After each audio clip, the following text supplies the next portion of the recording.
अस्सलाम वालेकुम YouTube family, welcome back to my channel. This is Sunday morning. आज मैं बना रही हूँ ऑमलेट। तो अल्टरनेटिवली कभी मैं ऑमलेट बना लेती हूँ, कभी हाफ़ फ्राई, कभी बॉयल अंडा ले लेती हूँ। तो जब मेरा मूड बहुत अच्छा होता है तब मैं ऑमलेट ट्राई करती हूँ। एनीवेज़ यहाँ पे मेरा ऑमलेट बन रहा है। काफ़ी दफ़ा मैंने आपके साथ इसकी रेसिपी शेयर की है। इस तरह से बहुत ही मज़ेदार सा चीज़ ये ऑमलेट मेरा तैयार होता है। तो बस देसी घी मैंने तवे पे डाला, इसको अच्छे से फ्राई कर लूँगी और इसके साथ होगी आज की डेली रूटीन और एक बहुत ही मज़ेदार सा टॉपिक आज आपके साथ मैं शेयर करूँगी जो आपको बहुत ज़्यादा पसंद आएगा। और एंड में कमेंट्स में आपने ज़रूर बताना है कि आपको मेरी वीडियो कैसी लगी और किन टॉपिक्स पे आप चाहते हैं कि मैं ज़्यादा वीडियोज़ बनाऊँ, ये भी मुझे ज़रूर बताइएगा। तो चलिए अपना व्लॉग स्टार्ट करते हैं।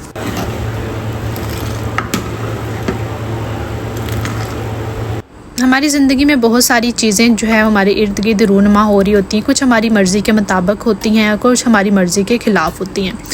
चाहते ना चाहते हुए हमें सभी चीज़ों को जो है वो एक्सेप्ट करना पड़ता है। बहुत सारे ख्वाब हम देखते हैं, कुछ ख्वाब हमारे पूरे हो जाते हैं और कुछ ख्वाब हमारे अधूरे रह जाते हैं। कभी कभी तो ऐसे होता है कि जिन चीज़ों के बारे में हम बहुत ज़्यादा सोच रहे होते हैं, जिन चीज़ों को ख्वाब देख रहे होते हैं, जागती आंखों से ख्वाब देख रहे होते हैं, वो चीज़ें हमारे सामने सच होना शुरू हो जाती हैं। माशाल्लाह आज इतना अच्छा लगा आप लोगों को ऐसे डिसेंट तरीके से बैठ के खेलता हुआ। ये आपकी तस्वीर है। ये देखो ये अरहम ने गंजाया। ने क्या बनाया?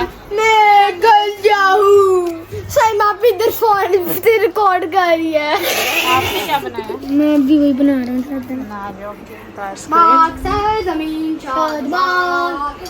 नाश्ते से फ़ारग होकर मैं अपनी सिस्टर की तरफ आ गई थी। जैसे कि मैंने बताया, मेरी जो है वो बड़ी बहन है, हम उसी की तरफ सब इकट्ठे होते हैं। तो आज भी जो है ना फिर बस प्लान बन गया। तो संडे को अक्सर जो है ना हमारा गेट टुगेदर हो ही जाता है।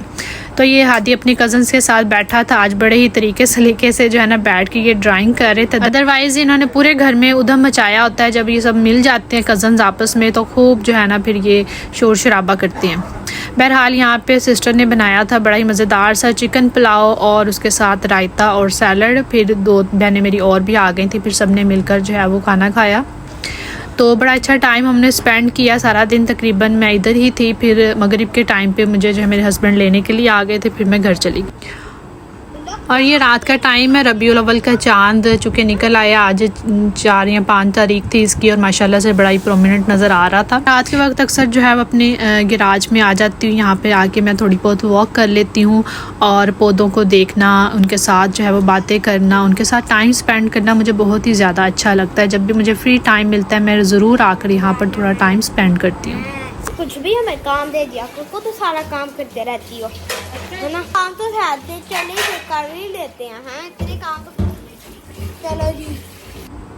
जब मैं अक्सर किचन में काम कर रही होती हूँ, हादी मेरे पीछे आ जाता और कहता मुझे मामा कोई काम दो। तो अभी रात को जब मैं बर्तन धो रही थी तब भी आ गया था और साथ पे फिर जो है ना वीडियो भी रिकॉर्ड करनी शुरू कर दी इसने।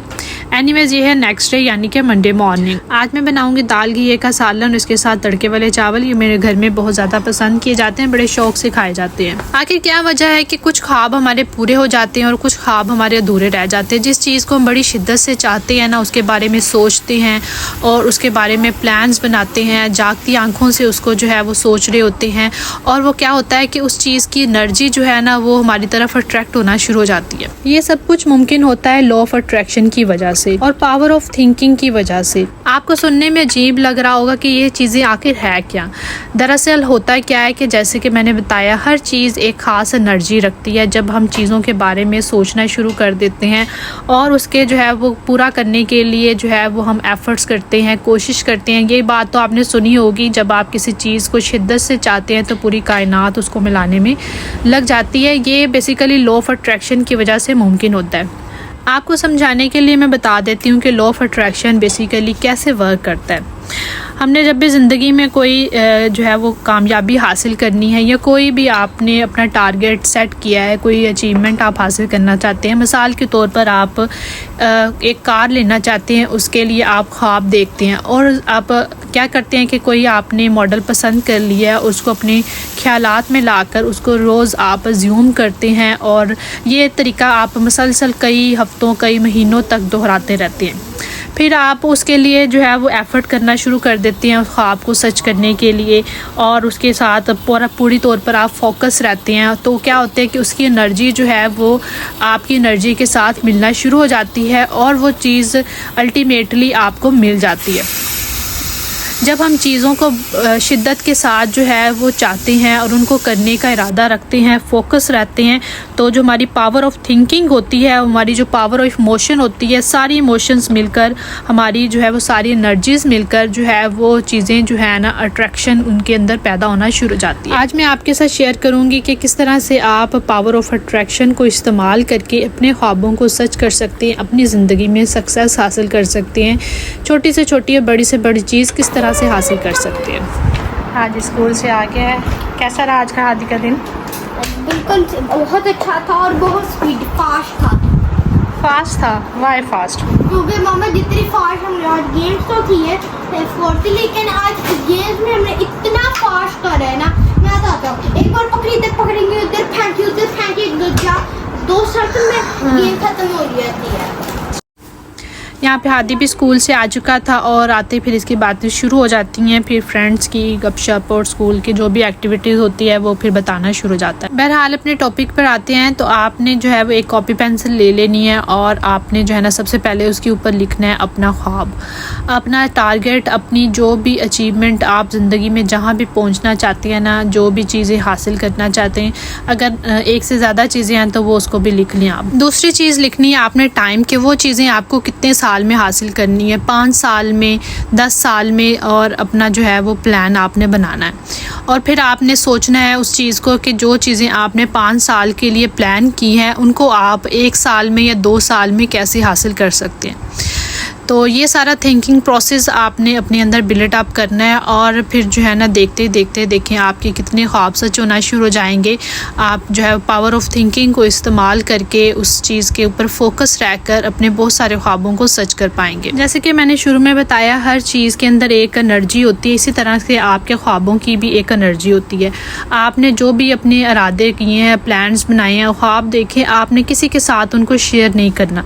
जब आप शेयर करते हैं ना तो आप अपनी सारी एनर्जी उनको बताने में, एक्सप्लेन करने में वेस्ट कर देते हैं, और चीज़ें जब बता दी जाएं, और समटाइम सुनने वाला भी जो है हो सकता है नेगेटिव एनर्जी रखता हो और वो आप बताएं उसको और आपको डीमोटिवेट कर दे और जो है वो कहे कि भाई ये नहीं हो सकता, तुम ये कैसे करोगे।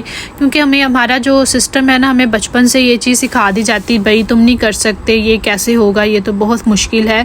और ख़ास तौर पे लड़कियों को जो है वो दिन 1 से उनकी लिमिटेशन बताई जाती हैं कि भाई तुमने शादी करनी है, घर संभालना है, ज़्यादा पढ़ के क्या करोगे, ये डिग्री करके क्या करोगे, ये हुनर सीख कर क्या करोगे। और इतनी ज़्यादा ना सुन के हमारे जो सिस्टम के अंदर जो है ना इतनी ज़्यादा रच बस जाती है ना कि हम कोई भी ख्वाब देखते हैं और हमारे अंदर से आवाज़ आती है भाई नहीं तुम ये कर ही नहीं सकते। इसके लिए हमारा जो सबकॉन्शियस माइंड होता है ना वो उस चीज़ के लिए तैयार नहीं होता। तो हमने अपना थिंकिंग प्रोसेस बदलना है, हमने चीज़ों के बारे में अच्छा सोचना है, पॉजिटिव सोचेंगे पॉजिटिव होगा। और सबसे अहम बात कि खुश रहना है।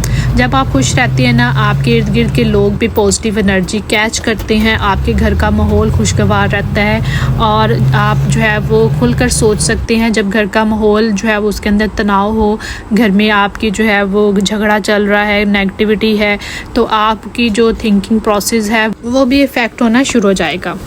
मैंने अपनी ज़िंदगी में लॉ ऑफ अट्रैक्शन को इस्तेमाल करके बहुत सारे अपने टारगेट्स को अचीव किया और अल्हम्दुलिल्लाह मैंने आज तक जो भी ख्वाब देखा मैंने उसको पूरा किया और अपनी मेहनत से, अपनी लगन से, अपनी जद्दोजहद से उसको हकीकत किया और अल्लाह ताला ने भी मेरा बहुत साथ दिया।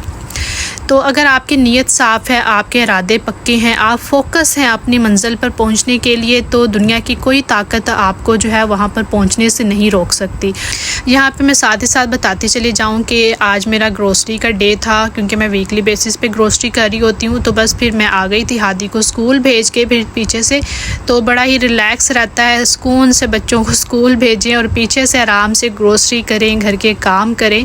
तो मदर्स के लिए जो है ना ये बेस्ट टाइम होता है, चाहे आप सोना चाहे तो सो जाएं लंबी तान कर, तो कोई आपको डिस्टर्ब नहीं करेगा। लेकिन मैं सोती नहीं हूँ, मैं बहुत सारे काम करती हूँ, मेरे लिए ये टाइम जो है वो बहुत इंपॉर्टेंट होता है। मैं दिन के वक्त बिल्कुल भी नहीं सोती, मुझे शुरू से आदत ही नहीं है।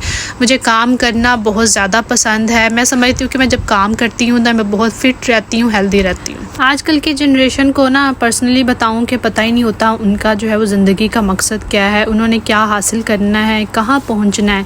बस ऐसे रैंडमली वो अपनी लाइफ गुजार रहे होते हैं, क्योंकि सोशल मीडिया जब इतना एडवांस हुआ है ना, तो उसने हमारे जो जहन है उनको जो है ना ऐसे निचोड़ के रख दिया ना कि सारा टाइम हम रील्स देखने में और इस तरह ऐसा गैर ज़रूरी कंटेंट देखने में वक्त ज़ाया कर देते हैं और इतनी गैर ज़रूरी एक्टिविटीज़ में ज़ाया कर देते हैं कि जो हमें समझ नहीं आता कि बेसिकली हमने अपनी लाइफ में करना क्या। जब तक आपकी ज़िंदगी में कोई मकसद नहीं है ना, तो आप वो लाइफ जो है वो सही तरह से उसको एंजॉय नहीं कर पाएंगे। तो सबसे पहले तो अपनी ज़िंदगी का मकसद तलाश करें कि आप दुनिया में क्यों आए हैं, किस लिए आप जो है वो सांस ले रहे हैं, किस लिए जी रहे हैं। तो फिर ही आपको जो है वो ज़िंदगी जीने का मज़ा आएगा और आपके इर्द गिर्द के लोग हैं वो आपसे फ़ायदा उठा सकेंगे। नहीं तो फिर आप अपनी जो है वो नेगेटिव थॉट्स से, नेगेटिव एनर्जी से उनको भी नेगेटिव करते जाएंगे।